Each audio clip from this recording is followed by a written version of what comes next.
Pasirinkite vėjas ar saulė. Nei vėjas, nei saulė. Tik vanduo.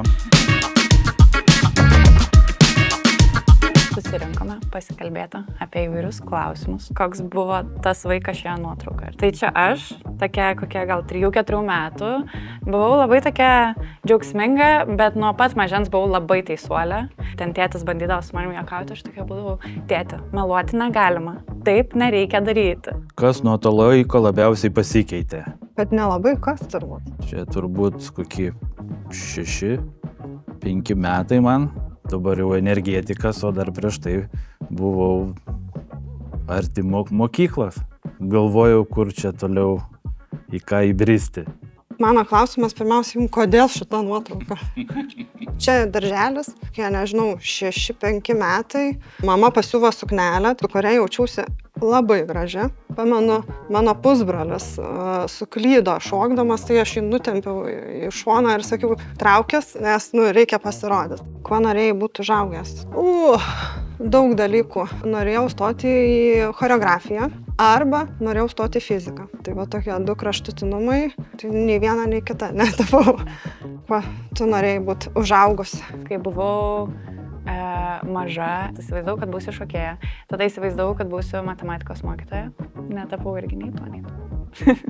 Tėtis hidrotechnikas, tai aš sakiau tikrai ne.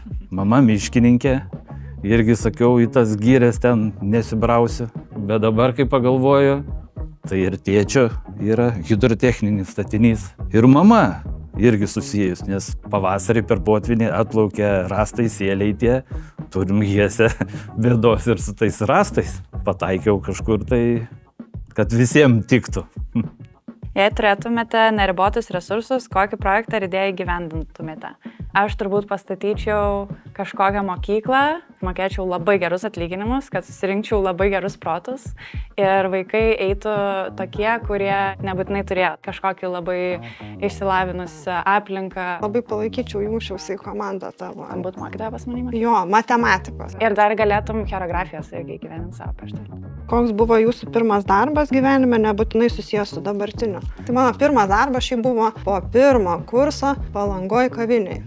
Savaitę dirbau Palangos Basanavičiaus gatvėje vienoje iš didžiausių kavinių. Nelabai pasisekė, nes tą savaitę lyja lietus. Daugiau pinigų pravalgiau, nei uždirbau. Miegojau garaže, nes čia buvo pigiausia vieta. Pabėgau iš to darbo ir nesididžiuoju turbūt. Dar 10 klasėje, dar vaikystėj pradėjau užsidirbti savo pirmus pinigus. Teko Kauno mieste klijuoti afišas, dinamikų visokių. Puošdavau miestą. Aš tik gal atsakysiu jau ne apie pirmą savo darbą, apie dabartinį.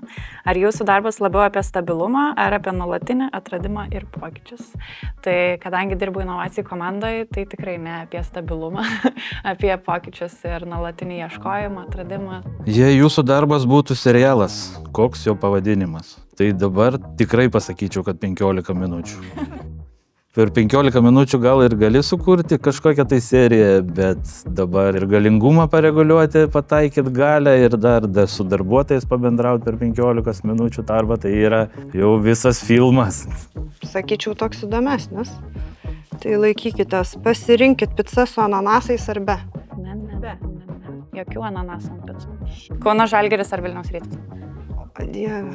Visą vaikystę buvau tikrai už Vilniaus Rytą, o dabar tai nežinau, man šiaip labiausiai patinka, kai žaidžia Lietuva. Man irgi. Va tada už Lietuva. Mane tai žinot kas?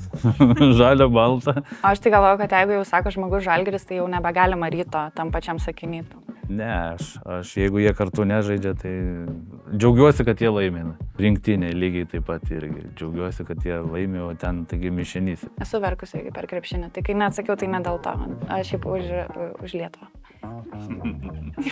Lietuviam davė vieną kortelę nepakalbėti. Vienas klausimas, o mes tiek apie krepšinį daug pašnekėjome.